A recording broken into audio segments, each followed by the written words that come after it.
Hello, my friends. Welcome to my Sniper Trading channel. आणि market analysis मध्ये सगळ्यांचं हार्दिक हार्दिक स्वागत. So before moving to analysis, आज मी एक ट्रेड घेतला होता या झोनच्या अगेन्स्ट, म्हणजे या झोनच्या जवळ. ठीक आहे. सो बेसिकली हा एक झोन जो होता या अपमूवचा ओरिजिन. ओके. बट बेसिकली सगळ्यांनी बघितलं असेल की ट्रम्पचं एक ट्विट, देन इराणचं एक ट्विट, आणि मार्केटची वाट लागली. आज गॅपअप किती झाला बघितला. गॅपअप होऊन सगळे सेक्टर्स परत खाली.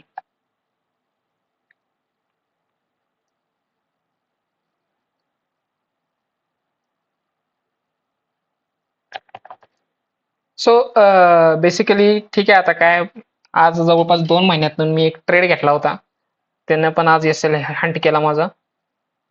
ठीक आहे. हा झोन चांगला होता, झोन मध्ये काही सुद्धा प्रॉब्लेमॅटिक नव्हता. फक्त प्राइस ज्या पद्धतीनं सेलिंग झालं, ठीक आहे, तुम्ही जर बघितलं, ही जी रेड कॅन्डल झाली त्याच्यानंतर प्राइस खूप डीप आली. ह्या लेवलला माझी एंट्री प्लेस झाली होती. इथे इथे एंट्री माझी प्लेस झाली, आणि मी असं कन्सिडरेशन केलं होतं की जर समजा प्राइस एकदम डीप आली सेलिंग मध्ये, कारण येऊ शकते ना, पॉसिबिलिटी होती, कारण तसं मार्केट चालू आहे सध्या. सो मी काय केलं होतं की हा जो झोन आहे ह्याच्या खाली मी एस एल लावला होता इथे. ओके. ह्याच्या खाली मी एस एल प्लेस करून ठेवला होता. बट मी एक गोष्ट विसरलो की ह्या लेवलला पण, म्हणजे इथे एक झोन आहे आणि हा पण एक झोन होता, हे माझ्या लक्षात नाही आलं. बट ठीक आहे, लेवल्स मध्ये काहीच म्हणजे रॉंग नव्हतं. लेवल्स खरंच खूप चांगल्या होत्या, लेवल्स मध्ये काही सुद्धा रॉंग नव्हतं. प्रॉब्लेम असा होता की प्राइसच खूप डीप झाली, कारण इराणने जे स्टेटमेंट दिलं की आम्ही स्ट्रेट ऑफ हॉर्मुझ काही ओपन करत नाही. इव्हन ट्रम्प म्हणाले की आम्ही वॉर खतम म्हणजे वॉर संपवते, तरी सुद्धा वॉर संपवते म्हणूनच मार्केट गॅपअप झाल्याचं तुम्ही एनटीपीसी बघा, डायरेक्ट 10% आज अप होता, म्हणजे सॉरी 10% गॅपअप झाला. सॉरी 10% अप होऊन मग खाली डाऊन साइड आला. ठीक आहे. मी 500 क्वांटिटी प्लेस केले होते इथे माझ्या मते. हा, मी दाखवतो तुम्हाला एंट्रीज. बट आणि गोष्ट अशी झाली की ह्या झोन मधून बघा तुम्ही, ह्या झोन मधून रिॲक्शन आली घेतल्या.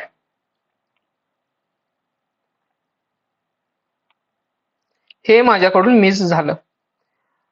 बट तरी पण मी लॉस म्हणजे माझ्या ऍक्सेप्टेबल रेंज मध्येच ठेवला होता, की एक 2-3%चा लॉस इट्स ओके, राईट. म्हणजे ह्या लेवलला एंट्री घेऊन 2000 म्हणजे 366 ला आणि जवळपास 361 ला 4-5 एस एल, आणि माझं टार्गेट खूप मोठं होतं. टार्गेट जवळपास ह्या लेवलला होतं, म्हणजे मी होल्ड पण करणार होतो, पण आजच माझा एक्झिट झाला. ठीक आहे. बट जेव्हा तो प्राइस खाली आली बघा, प्राइस खाली आली, राईट, प्राइस खाली आली, ह्या झोन मधनं प्राइस पहिल्यांदा म्हणजे काय झालं, अप म्हणजे हॅमर तयार केली, परत प्राइस डाऊन आली, आणि ह्या झोन मधनं प्राइसने रिएक्शन दिली. म्हणजे एसएल खाल्ला आणि मग प्राइसने रिएक्शन दिली. आणि एसएल मी जवळपास ह्या झोनच्या खाली ठेवली होती बरोबर इथे, आणि मी हे बॅकएंडला विसरलो की ह्या झोन पर्यंत प्राइस येऊ शकते, हे माझ्या डोक्यातच नाही आलं. ठीक आहे, ही माझी मिस्टेक झाली. पण मिस्टेक म्हणू शकत नाही माझ्यामध्ये, कारण हा झोनच जो जो होता त्याच्या ह्याच्यातूनच प्राइस इथूनच अपमूव यायला पाहिजे होती. बट जवळपास ही हॅमर झाली, ह्या हॅमरचा एसएल खाल्ला, ही हॅमर झाली, ह्या हॅमरचा एसएल खाल्ला, आता ही एक हॅमर झालेली आहे. आणि ह्या सेलिंग कॅन्डल नंतर बघा सेलिंगच स्टॉप झालं सगळं, कारण बाहेरच खूप आहेत. मी एनटीपीसी अशामुळे प्लॅन केला होता, ठीक आहे, मार्केटच्या अगेन्स्ट गेलो मी, अशामुळे प्लॅन केला होता, कारण एनटीपीसी जर प्रिव्हियस तुम्ही सगळं स्ट्रक्चर बघितलं तर खूप स्ट्रॉंग दिसते. प्रत्येक ठिकाणी बाईंग दिसते, प्रत्येक कॅन्डलला बायर कॅन्डल बाईंग कॅन्डल आहे, प्रत्येक कॅन्डलच्या खाली वीक आहेत, वीक तयार झालेले आहेत. ठीक आहे. सो त्यामुळे मी ह्याचा प्लॅन केला होता. जवळपास एनटीपीसी घेतला होता 500 क्वांटिटी, 366.50 माझं हे होतं, आणि सेल जवळपास 362.10, 2200चा एसएल बसला माझा. एसएल ला काही करू शकत नाहीये. ठीक आहे, एसएल लागला 2 महिन्यातून पहिल्यांदा ट्रेड घेतला होता खूप दिवसातून, आणि तो पहिलाच ट्रेड एसएल मध्ये गेला. ओके.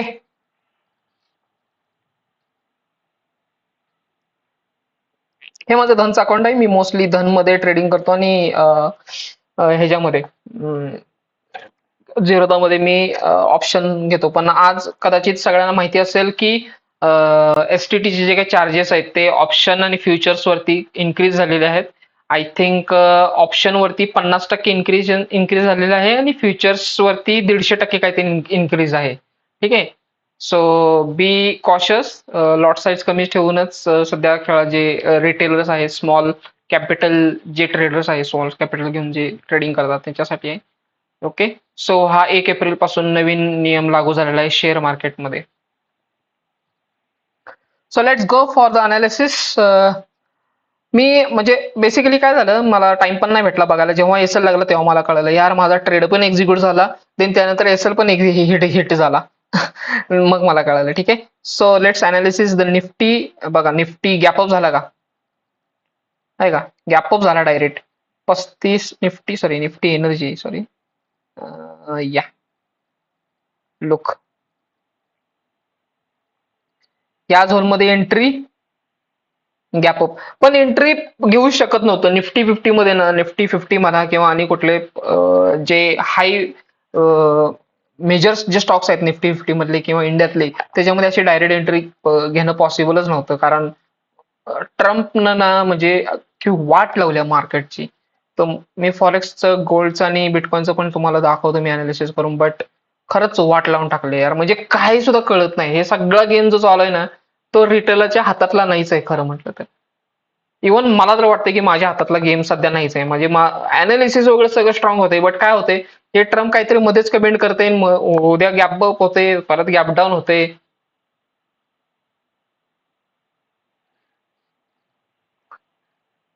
खरंच यार, म्हणजे काय मार्केटला अर्थ राहिला नाही. इंडियन मार्केटला तर अर्थच राहिला नाही. काय गॅप अप गॅप डाऊन होते राव. Okay. Let's see. But Nifty 50 मध्ये सेलिंग तर कंटिन्यूस आहे. मी तर अजून असं ऐकलंय की इराण काहीतरी मोठी गोष्ट प्लॅन करतोय जेणेकरून युएस वरती मेजर इम्पॅक्ट पडेल. आता सध्या इराण अशी स्ट्रॅटेजी फॉलो करतोय की म्हणजे करणार आहे की त्याने प्लॅन केलाय युएसचे जेवढे काही टॉप ऑर्गनायझेशन आहेत त्यांच्यावरती अटॅक करायचा.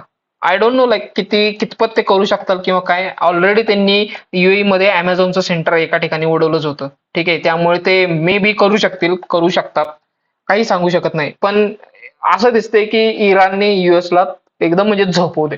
म्हणजे ऑलमोस्ट ट्रम्प थकला सगळ्यांचा, म्हणजे सगळ्यांना बोलवून बोलवून की मला मदत करा, हितनं हे करा, तिथनं ते करा. बट एक ब्रिटननं तर डायरेक्ट म्हणलं, ब्रिटनच्या प्राईम मिनिस्टरने की तुम्ही काही करा, मी काही येत नाही. मी माझ्या आणि हे काय वॉर माझं नाहीये, त्यामुळे मी माझ्या पब्लिकला आणि माझ्या देशाला धोक्यात घालूच शकत नाही. त्यामुळे असं. त्याचबरोबर ट्रम्पने आणि एक ट्विट टाकलं की ज्या ज्या लोकांना वाटतंय आणि जी जी लोक मला मदत करायला नाहीत त्यांनी डायरेक्ट इराणमधनं, अमेरिकेमधनं तेल घेऊ नका, डायरेक्ट इराणवरती जावा, तुमचं तुम्ही सिक्युरिटी घ्या आणि बोटी घेऊन तुम्ही तेल आणा, परत आमच्याकडे यायचं नाही. असं अमेरिकेने ट्विट केलंय. म्हणजे डोनाल्ड ट्रम्पने ट्विट केलंय. डोनाल्ड ट्रम्प एकदम हातात झालाय आता. आता खरंच त्याचं म्हणजे दिवस भरले खरंच सांगतो तुम्हाला. म्हणजे असं मला तर पर्सनली वाटतं he is not a good leader. तो म्हणजे काही गोष्टी त्याच्या कंट्रोलमध्ये करण्याच्या नादात गेला, पण इथे जगाची वाट लावून ठेवली आहे सगळी इथं. बट एक कळायला पाहिजे आपल्या इंडियन गव्हर्नमेंटला पण, इंडियातल्या प्रत्येक माणसाला हे कळायला पाहिजे की आपली डिपेंडन्सी का आहे एवढी युएस वरती, का आपण एवढी डिपेंडन्सी करून ठेवलेली आहे. 1980 मध्ये चायनाची इकॉनॉमी आणि इंडियनची इकॉनॉमी इन नियर अबाउट 180-170 बिलियनच्या नियर अबाउट होती सेम. जेव्हा इंडस्ट्रियल रिव्होल्युशन आलं तेव्हा चायनाने एकदम म्हणजे दिवस रात्र प्रत्येक माणसानं काम करून आज चायना जवळपास 50 वर्ष पुढे आपल्या जाऊन बसलाय. आणि आपण आज 78 वर्ष झाले तरी गटारी आणि खड्डे रस्तेच भरच्या वरतीच निवडणुका जिंकतोय. म्हणजे इतकी डिपेंडन्सी आहे. कुठली गोष्ट आपण इंडियामध्ये म्हणजे बाहेरनं आणल्याशिवाय आपली इंडिया चालतच नाही. इतकी डिपेंडन्सी करून ठेवले. आयटी सेक्टर म्हणतात मगरपट्टा ह्यांनी बनवला आणि त्यांनी बनवला. आयटी सेक्टर सगळं सर्व्हिस सेंटर आहे. सगळं युएस वरती डिपेंड आहे. काय प्रोडक्शन करतोय आपण, काय टेक्नॉलॉजी डेव्हलप करतोय अजून.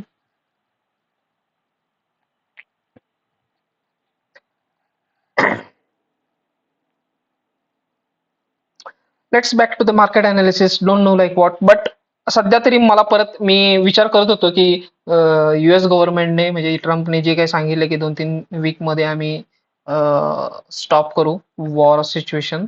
ठीक आहे. तुम्ही युएस मार्केटचे US 30 जपान मार्केट वगैरे त्यांनी बघितलं ना, सगळे टॉपला आहेत सध्या. 200 पॉईंट 300 पॉईंट गॅप अप होते ते, म्हणजे तिथं ट्रेड करायला लागतात. इंडियन मार्केटलाच काय झालं कोणास ठाऊक.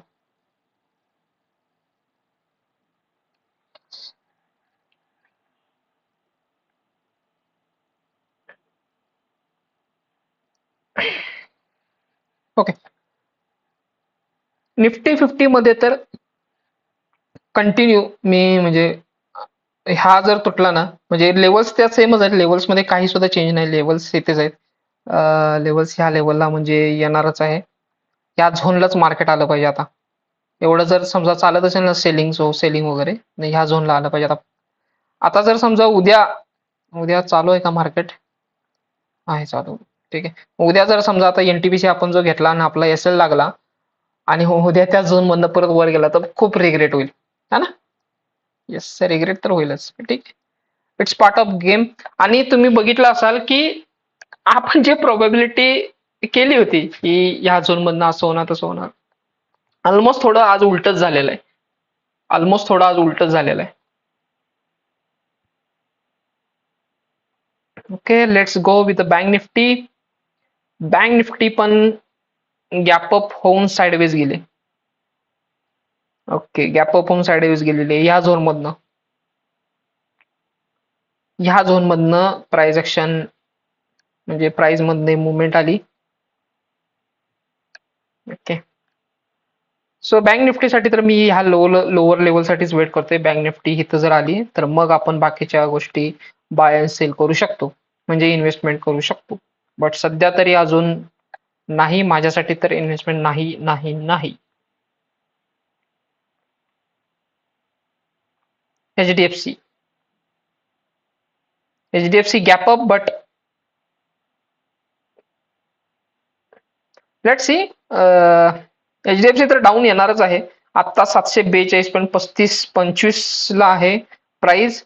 एचडीएफसी मी म्हणजे मार्किंग केलेलं 695 ते 682 ह्या लेवल, म्हणजे ह्या जो ओरिजिन आहे ह्या लेवल पर्यंत येण्याचा ट्राय करेल एचडीएफसी. आता जर समजा प्रॉपर जर समजा हे प्राइस ऍक्शन तुम्ही बघितली, डेलीचे प्रत्येक डिमांड झोन बघा, हा डिमांड झोन बघा, हा डिमांड झोन हायर हाईज बनवत हा एक्झिक्यूट झालेला आहे. प्राइस आता इथेच आहे सध्या, प्राइस इथेच आहे, प्राइस इथेच आहे. ठीक आहे.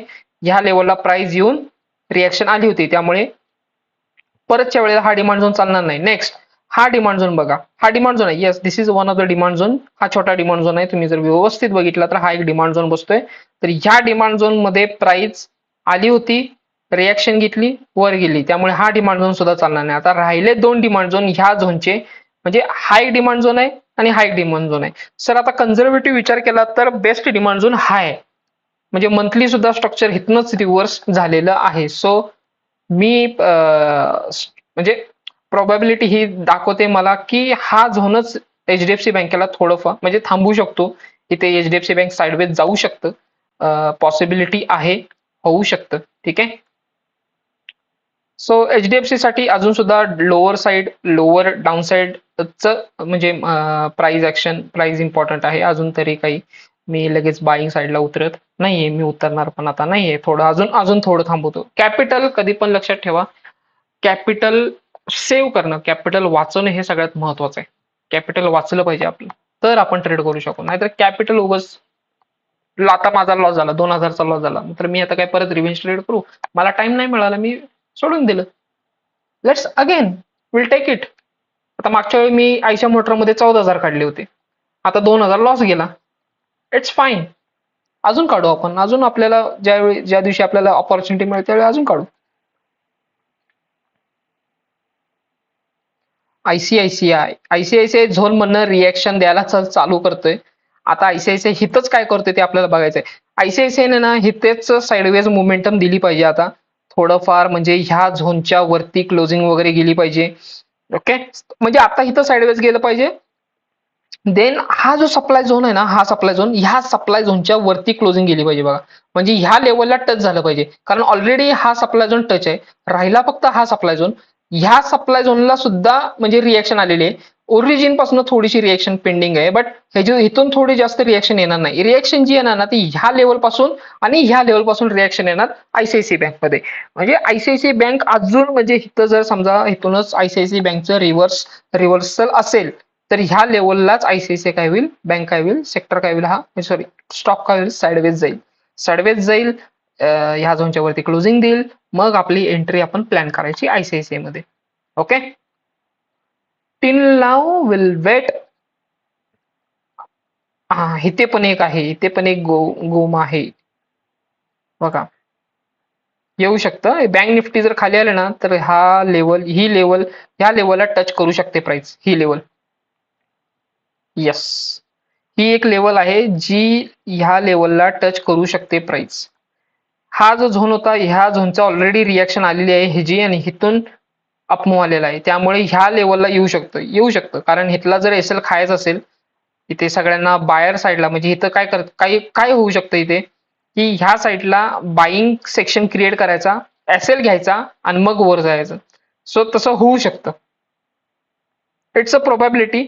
ह्या लेवलला येईल, साइडवेज जाईल, बाईंग कॅन्डल क्रिएट करेल, नंबर ऑफ रिटेलर्स एंटर होतील, त्यांचा एसएल परत खाल्ला जाईल आणि एसएल खाताना ह्या डिमांड झोन मधून रिएक्शन येईल.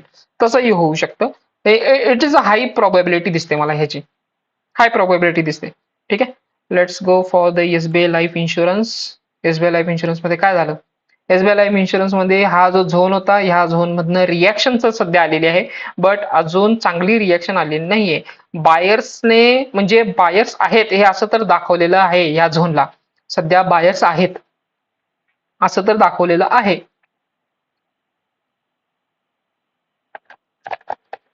तुम्ही जर बघितलं तर 1778 ची एंट्री ते जवळपास 1830, चांगली मोमेंटम आली होती. म्हणजे प्लॅन केला बघा, इथे मी घेतला नाही स्टॉक, इथे माझी एंट्री म्हणजे मी झाले, माझ्या लक्षातच नाही आलं आणि मी एनटीपीसी मध्ये घेतले, तिथे एसएल हिट झाला आणि इथं प्राइसने टार्गेट दिलं, तर काय बोलायचं. It is fine, fine fine fine. नाव रिलायन्सने तर बघा, आता ही कॅन्डल, रेड कॅन्डल, हे प्राइस ऍक्शन बघून ही अवरली डिमांड झोन होता की, पण ही कॅन्डल स्ट्रक्चर बघून मी एंटर नाही झालो, कारण हे तुटण्याची शक्यता जास्त दिसत होती मला. आज झालं काय, ह्या लेवलला बघा एंट्री, हे तर डायरेक्ट या झोनच्या वरती ट्रेड करतोय, म्हणजे जवळपास किती गॅपअप झाला होता, म्हणजे इथं पण ट्रेड मिस झाला. आता हा गॅपअप का झाला, ऑल नोज बिकॉज ट्रम्प. आणि जर समजा ट्रम्पने कमेंट दिली नसते आणि इराणने ट्रम्पचं युद्ध कंटिन्यू चालू राहिलं असतं तर काय झालं असतं, down side, stock direct down.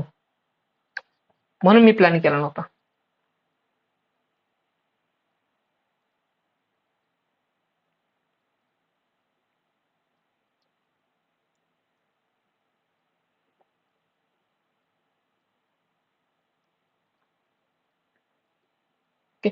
Reliance down side आला पाहिजे मित्रांनो, रिलायन्स डाऊन साइड तर आलाच पाहिजे, कारण ह्या लेवलला काय केलेलं आहे, जे सेलर्स ह्या कॅन्डल मध्ये घुसले होते ना त्या सगळ्यांचा एसएल तर खाल्लाय बघा. जे सेलर्स ह्या कॅन्डल मध्ये एंटर झाले होते त्या सगळ्यांचा एसएल तर खाल्ला गेलाय. आता क्वेश्चन परत हाय की ट्रेंडलाईनचा म्हणजे ह्या टोटल कन्सोलिडेशनचा ही जी अपमूव्ह आली ना, हे तर दिसत होतं की इथनं एक चांगली रेड कॅन्डल येणार किंवा सेलिंग होणार, बट आता परत ह्या लेवलला जाणार का, म्हणजे ह्या ओरिजिनला जाणार का उद्या परवा, सो डोंट नो, सरळ सांगतो डोंट नो. आता तर सध्या तसं दिसत नाही. मग आता प्रोबॅबिलिटी काय दिसते आपल्याला, प्रोबॅबिलिटी अशी दिसते की अवरली झोन बघितला तर अवरली झोन बघूया आपण, अवरलीला काय दिसते एक्झॅक्टली. हा डेचा लो होता, ओके, आणि हा डेचा हाय होता. अजून प्रिव्हियस डे म्हणजे डेचा लो जो आहे तो अजून तोडलेला नाहीये. इथं काय दिसते, इथे हॅमर झाली, रिटेलर्स एंटर झाले असतील त्यांचा एसएल खाल्ला गेला. सो आता दोन गोष्टी होतील इथे. एक, जर समजा ह्याच्यावरती क्लोजिंग झाली तर बाय डिफॉल्ट स्टॉक या लेवलपर्यंत जाणार, 1404 1405 या लेवलपर्यंत जाणार. आणि जर समजा स्टॉक खाली आला म्हणजे ह्याच्या खाली प्रिव्हियस डेच्या लोच्या खाली जर आला तर स्टॉक कंटिन्यू डाऊन साइड येणार. हे फिक्स आहे, हे तसंच होणार आहे. ओके, प्रोबॅबिलिटी मला तशीच दिसते, तेच होणार आहे.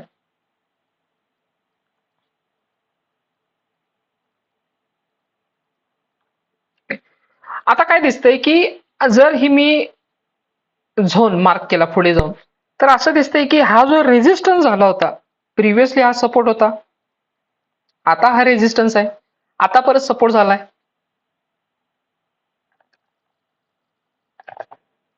सो बेसिकली असं दिसतंय की इथे अजून बायर्सला ऍड करतील आणि मग सगळ्यांचा एसएल खातील किंवा उद्या गॅपडाऊन पण होईल. Don't know. ट्रम्प तात्या आज रात्री काय बोलतील, उद्या सकाळी काय बोलतील. अरे त्याला कळून आता काय बोलू आता ते ट्रम्पला. जिओ फायनान्स आणि मी जरा भारती एअरटेल जरा बघत होतो, तर अनालिसिस सांगतो काय एक्झॅक्टली आहे. जिओ फायनान्स जर समजा तुम्ही प्रॉपरली एक अनालिसिस केला ना, तर एक झोन होता बघा हा. जिओ फायनान्स अजून सुद्धा ह्या झोन मध्ये आहे, तो प्रॉपर प्राइस ऍक्शन करत येते. ज्या झोन मधनं म्हणजे ज्या इनिशियल प्राइस मधनं जिओ फायनान्स वरती गेला होता, परत त्याच प्राइसला आला, परत वरती गेला, आता परत तिथे त्याच्या ओरिजिनला आलाय. विकली जर बघितलं तर हा सप्लाय झोन, हा सप्लाय झोन, हा सप्लाय झोन ह्याच्या वरती क्लोजिंग दिलेली आहे. तर एक पॉसिबिलिटी अशी आहे की ह्या झोन मध्ये परत येणार. इव्हन ह्या सप्लाय झोनला जो सपोर्ट मिळालाय तो ह्या वॉरचा सपोर्ट मिळालाय. हिथून डाऊनसाइड येणं पॉसिबल म्हणजे नाही यायला पाहिलं होतं. हिथून खरं म्हटलं तर हिथून आता वर जाणं अपेक्षित होतं, बट या वॉरमुळे परत खाली आलं. Okay, that's completely fine. But आता जर समजा आपण ह्या डेलीला जर आपण बघितलं व्यवस्थित, डेलीमध्ये मला हा जो झोन दिसतोय ना, ह्या झोन मधनं प्राइस आता सध्या अपमूव्ह करते, अपडाऊन करते या झोन मधनं. कारण जर समजा त्याचा ओरिजिन जर समजा तुम्ही बघितला, हा ओरिजिन जो होता तो ऑलरेडी रिॲक्ट झालेला आहे ह्या कॅन्डलमुळे, कारण इथे डायरेक्ट गॅप डाऊन झाला, वरती गेला. सो मी असं प्रेडिक्ट करतोय की ह्या झोन मधनं रिॲक्शन आली पाहिजे. आणि जर समजा आता इथं बघितलं ना आपण, व्यवस्थित बघा तुम्ही, ह्या झोन मध्ये काय होतं, इथे मार्केट साइडवेज गेले बघा. म्हणजे अजून कॅन्डल खाली डाऊन आलेलं नाहीये, स्टॉक अजून डाऊन आलेला नाही. मला त्याचा पीई रेशो माहित नाहीये, जिओ फायनान्शियल सर्व्हिसेस मधलं मला काही सुद्धा ढेकळं न्यूज माहित नाहीये, ठीक आहे. बट प्राइस ऍक्शन काय सांगते मला, प्राइस ऍक्शन हे सांगते की ह्या लेवलचा सप्लाय बघा, हा सगळा सप्लाय, आणि इथं परत सप्लाय येताना बघा किती स्लो आलेला आहे. आणि प्रत्येक कॅन्डलच्या खाली वीक तयार झाली, म्हणजे इथं बायर्स ऍड होतात नवीन नवीन नवीन. Am I right? आणि हा जो झोन होता, हा एक सेलिंगचा झोन होता. ऑलरेडी ह्या झोनला रिएक्शन आलेली आहे, ह्या झोनची रिएक्शन आलेली आहे. ओके, आता सध्या हा काय होईल, हा is nothing but the resistance. आता जर समजा जिओ फायनान्स ह्या लेवल पासूनच जर साइडवेज गेलं तर जिओ फायनान्स मध्ये एंटर करण्याचा चान्स आहे. Got it? जिओ फायनान्स मध्ये एंटर करण्याचा चान्स आहे. So let's for the best, sideways जातोय का आणि डाऊन येतोय का अजून. आणि जर समजा ह्या लेवलच्या खाली गेला ना, 198 200च्या खाली, तर समजून जा जिओ फायनान्स अजून डाऊन येणार आहे, मग अजून डाऊन जाणार. This is Bharti Airtel. Okay, Bharti Airtel सुद्धा त्याच्या ओरिजिन झोन मध्ये ट्रेड करणार आहे लवकरच. हा एक वीकली मंथली म्हणजे जर समजा प्रॉपरली बघितला, सो हा जो झोन आहे ना, हा ही कॅन्डल ची वीक आणि ह्या कॅन्डलची वीक, तर ह्याच्या इन बिटवीन आपण डिमांड झोन मार्किंग करतो. आय होप तुम्ही माझे लेक्चर्स अटेंड केले असतील, कोर्स अटेंड केला असेल. सो हा पाय इथे एक काय झालाय, वीकली डिमांड झोन झालाय, राईट. आता भारती एअरटेल हा या वीकली डिमांड झोन मध्ये येणार. येस. आता बेसिकली असं दिसत होतं की ह्या झोनचा ब्रेकआउट येऊन ह्या लेवलला टच करून मग डाऊनसाइड येईल. बट ह्या जो रेजिस्टन्स झाला क्रिएट तिथूनच डाऊनसाइड आला. बेसिकली ही जी रिॲक्शन होती ती वॉर सिच्युएशनमुळे सुद्धा होती. कारण आपल्या इंडियन लोकांना पॅनिक सेलिंगच येतं, बाकीचं दुसरं काही येत नाही. ठीक आहे. FIs तर सेल करतात, पण पॅनिक सेलिंग एवढं होतं की बाईंगच्या अगेन्स्ट सेलिंगच खतरनाक असतं. रेड बाथ म्हणतो आपण त्याला, ब्लड बाथ. जी प्राइसची रिएक्शन चालू आहे ती ह्या झोन मधनं रिएक्शन चालू आहे. आता विकली डिमांड झोन जरी असला तरी मला स्पेसिफिकली जी रिॲक्शन येणारा झोन जो आहे तो इथे दिसतोय 1654. सो एअरटेल माझ्यासाठी ह्या लेवलला येऊन रिॲक्शन करत असेल तर मी इथे एंट्री करायला कधी पण मागं पुढे बघणार नाही ह्या लेवलला, एवढ्या खालच्या झोनला. आणि एअरटेल जर अशाच पद्धतीने हळूहळू खाली आल्यानंतर बाय डिफॉल्ट मला असं दिसतंय की इथून रिॲक्शन येऊ शकते. फक्त आता NTPC मध्ये झालं तसं होऊ नये म्हणजे झालं. Okay. Then one more stock is the Bharat Electronics. Bharat Electronics मध्ये व्यवस्थित जर बघितला तर भारत इलेक्ट्रॉनिक्स आता खूप चांगल्या झोन मध्ये येणार आहे लवकरच. इथे डेलीचा डिमांड झोन आहे. डेलीच्या डिमांड झोन मध्ये प्राइस मध्ये रिॲक्शन येईल आणि this is the weekly demand zone. इथे एक वीकली डिमांड झोन आहे. मंथली पण आहे. येस, मंथली हा डिमांड झोन आहे. हा this is the one of the monthly demand zone, coincide करतोय वीकलीशी. ओके. आणि दिस इज व्हेरी कन्झर्वेटिव्ह. इथे एंट्री घेणं कधी पण चांगलं, ह्या लेवल एंट्री घेणं कधी पण चांगलं. This is also one of the good entry. But इथून कितपत रिएक्शन येईल पण, आणि पण ही रिएक्शन जास्त नसणार आहे.